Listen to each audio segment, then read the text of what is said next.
Bonjour à tous.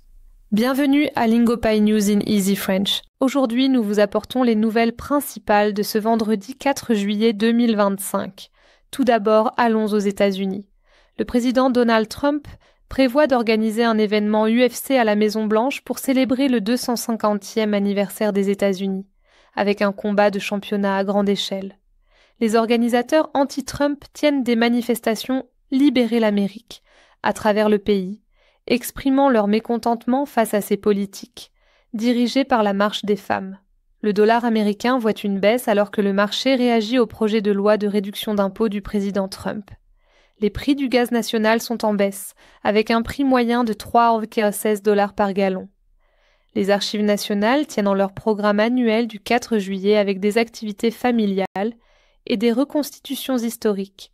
Turning to Latin America.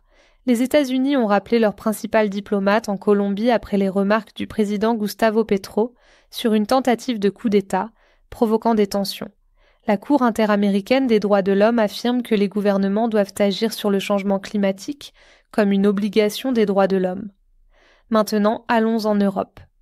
Les marchés boursiers européens ont chuté de près de 1% en raison des inquiétudes concernant une date limite de tarifs des États-Unis, avec l'indice Stoixx 600 connaissant des baisses significatives.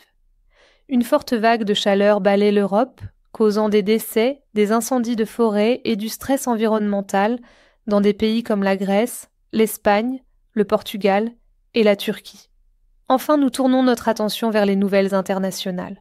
Le Premier ministre éthiopien Abiy Ahmed a annoncé l'achèvement du grand barrage de la Renaissance éthiopienne, le plus grand projet hydroélectrique d'Afrique. Des scientifiques ont séquencé l'ADN connu le plus ancien de l'Égypte ancienne, illuminant l'ascendance diverse de la population ancienne. Cela conclut nos principales nouvelles d'aujourd'hui. Merci de nous avoir rejoints sur Lingopie News in Easy French. Nous reviendrons bientôt avec une autre mise à jour sur les dernières nouvelles. Merci pour votre attention.